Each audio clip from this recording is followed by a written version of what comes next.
بسم اللہ الرحمن الرحیم۔ معزز صارفین السلام علیکم۔ شام تک کے سعودی نامہ کے ساتھ میں ہوں رمضان۔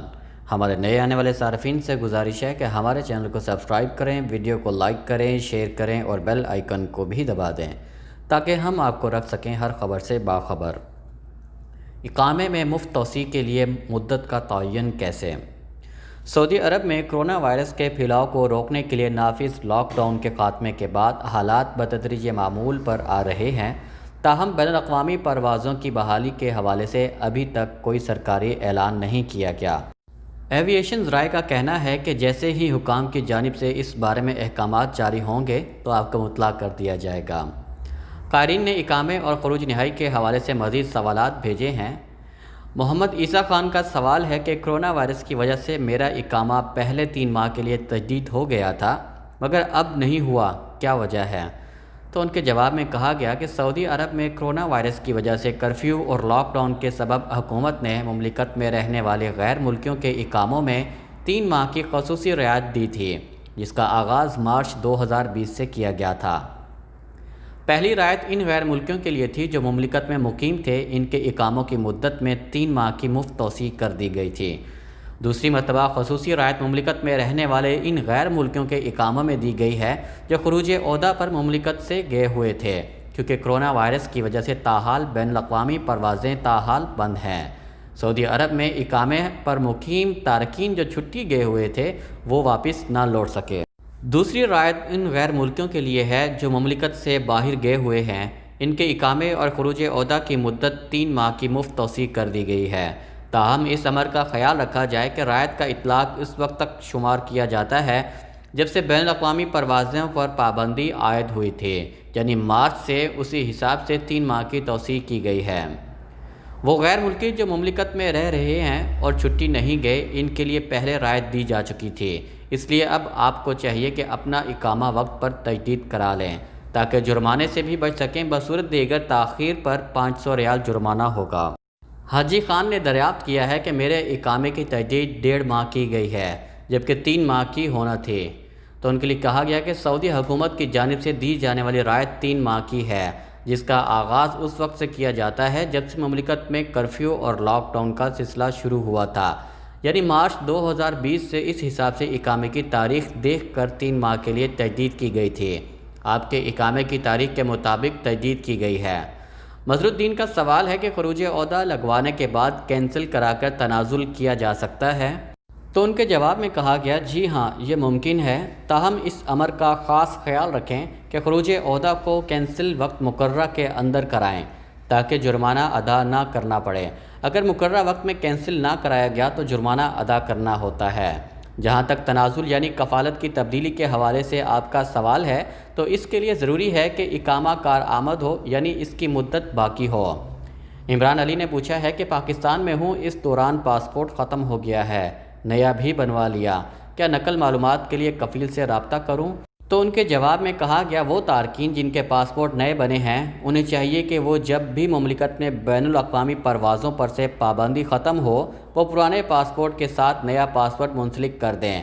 جب سعودی عرب پہنچیں گے تو امیگریشن کاؤنٹر پر پرانے پاسپورٹ کو دیکھ کر نئے پاسپورٹ کی انٹری کر دی جاتی ہے۔ اگر آپ کا کفیل مقیم یا آبشر سسٹم سے آپ کے پاسپورٹ کی انٹری کرا سکتا ہے تو بہتر ہے، کیونکہ اب تمام معاملات ڈیجیٹل کر دیے گئے ہیں۔ جوازات کی سروس خدمات و طلبات کے ذریعے یہ ممکن ہے۔ معاون وزیر دفاع محمد العائش کا انتقال۔ سعودی عرب کے معاون وزیر دفاع محمد العائش انتقال کر گئے ہیں۔ وہ کافی عرصے سے بیمار تھے۔ سعودی خبر رساں ادارے SPA کے مطابق محمد العائش کئی عہدوں پر فائز رہے ہیں۔ پائلٹ آفیسر، ایئر بیس کے ڈائریکٹر، فضائیہ کے ڈپٹی کمانڈر اور سعودیہ فضائیہ کے کمانڈر کے طور پر خدمات انجام دی، جبکہ 2014 سے معاون وزیر دفاع بدرجہ وزیر کام کر رہے تھے۔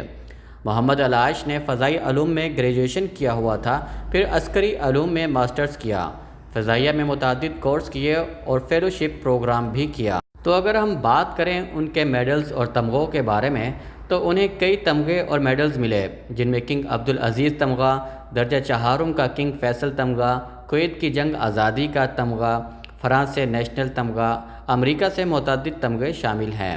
انہیں F-15 اڑانے کی تعلیم 1000 گھنٹے تک دینے کا اعزاز بھی حاصل ہے، جس پر انہیں خصوصی میڈل ملا۔ انہوں نے لائٹنگ طیارے کی 1000 گھنٹے تک تعلیم پر درجہ دوم کا میڈل جیتا۔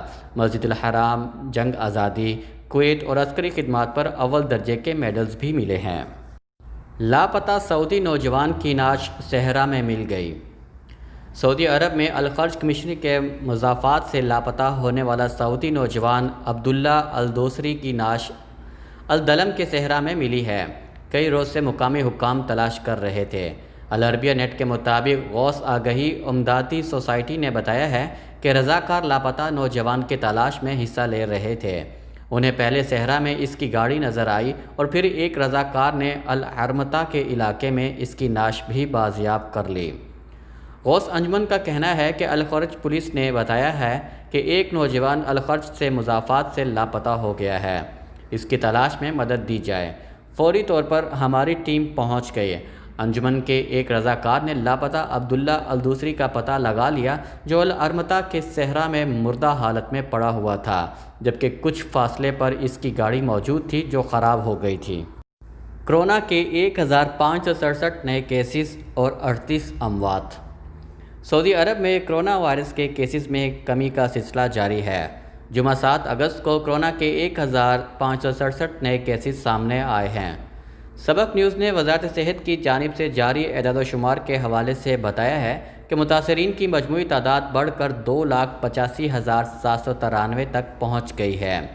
گزشتہ 24 گھنٹوں کے دوران کووڈ-19 سے 1,859 افراد صحت یاب ہوئے ہیں، جبکہ اس وبائی مرض سے 2,48,948 افراد اب تک صحت یاب ہو چکے ہیں۔ سعودی عرب کے مختلف شہروں میں اس وقت کرونا کے ایکٹیو کیسز 33,752 ہیں، جس میں 1,892 انتہائی نگہداشت یونٹ میں زیر علاج ہیں۔ ترجمان نے کہا ہے کہ گزشتہ روز کرونا سے مزید 38 اموات ہوئی ہیں۔ مہلک وائرس سے مرنے والوں کی تعداد 3,093 ہے۔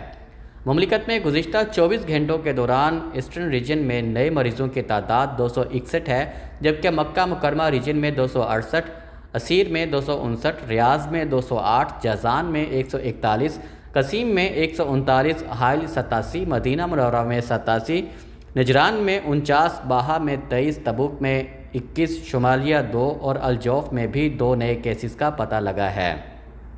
وزارت صحت نے پھر کہا ہے کہ کرونا سے بچاؤ کے لیے احتیاطی تدابیر پر سختی سے عمل کیا جائے۔ سماجی فاصلے کے اصول کو کسی بھی حالت میں فراموش نہ کریں، کیونکہ کرونا سے بچاؤ کے لیے یہ انتہائی اہم ضابطہ ہے جس پر عمل کر کے اس مرض سے محفوظ رہا جا سکتا ہے۔ سانحہ بیروت شاہ سلمان مرکز کی جانب سے امدادی مہم کا آغاز۔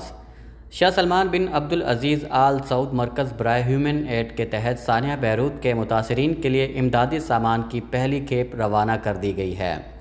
سعودی خبر رساں ایجنسی SPA کے مطابق امدادی سامان کی پہلی کھیپ 120 ٹن سے زائد مختلف طبی اور دیگر ضروریات زندگی کی اشیاء پر مشتمل تھی، جو شاہ خالد بین الاقوامی ہوائی اڈے سے 2 خصوصی کارگو طیاروں کے ذریعے روانہ کی گئی۔ سانحہ بیروت میں متاثرین کی امداد کے لیے بھیجی جانے والی اشیاء میں ہنگامی حالت میں درکار ادویات، میڈیکل لیبارٹری کے آلات، مخصوص مشینیں، خیمے، اشیاء خوردونوش کے علاوہ دیگر ہنگامی نوعیت کے لیے استعمال ہونے والی اشیاء شامل ہیں۔ اس ضمن میں ایوان شاہی میں مشیر اور شاہ سلمان مرکز برائے انسدادی امداد کے نگران اعلیٰ ڈاکٹر عبداللہ الربیہ کی جانب سے جاری بیان میں کہا گیا ہے کہ بیروت میں ہونے والے تباہ کن دھماکے پر ہر دل اداس ہے۔ ہم ان نازک لمحات میں اپنے لبنانی بھائیوں کے ساتھ کھڑے ہیں۔